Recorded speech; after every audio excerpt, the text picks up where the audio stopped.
This is the fourth installment of my series of browsing online with more security and privacy. So far I've covered browsers, VPNs, extensions, and now this one will cover search engines. First up, I recommend you stop using Google as your search engine. A proprietary, ad-based, money-driven, privacy-breaching, data scraping aggregation tool. That's all it is. It's no longer searching, it's Googling. Stop Googling and start searching. Remember that Google is a data company, meaning they're trying to get as much of it as possible from you. Stop thinking of it as a free tool, but more something you are paying for with your precious data and privacy. In exchange for using their products such as Google Chrome, Maps, Search, and Drive, your data is their payment, which they use to track you and train. They've been able to improve their maps only because they've harvested our location and accuracy data from us. They crowdsource our labor and their CAPTCHA puzzles to improve their Street View images. We provide endless information for their algorithms and AI. They improve their facial recognition networks with our photos. All of it with our data. Let's stop giving them our data for free. Okay, back to search engines. There are three main ways to access them. Many browsers, including the ones that I recommended in the past, have the option to change your default search engine, which is unfortunately usually Google, to one of the other ones, so that when you use your browser's address bar to enter your search terms,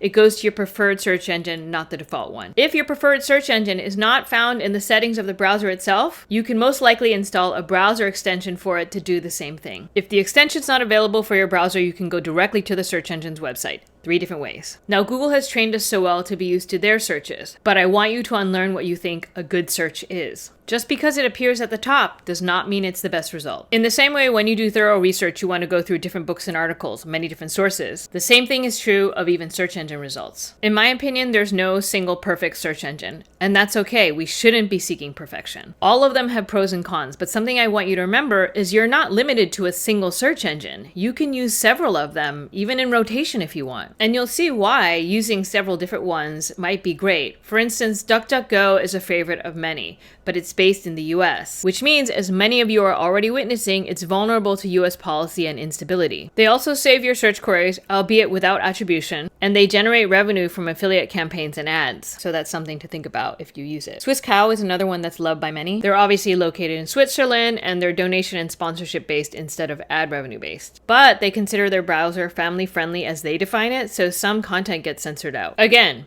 maybe use several, make your decision. Now, most search engines use different web crawlers to aggregate their results. DuckDuckGo, for instance, uses Yahoo and Bing in their search engine results, but one search engine that has their own web crawler is Mojik. And again, because Google has trained us in such a specific way, you might get frustrated because Mojik's search results will look different or seem different from Google's, but I want you to unlearn that. And finally, the last one I want to recommend is CirxNG. It's an open source search engine. In my opinion, any of these 4 will help you unlearn some of what Google has tried to train you to do, and will also help you expand your search parameters and experience. Feel free to try one of them, all 4 of them, rotate them, do as you want.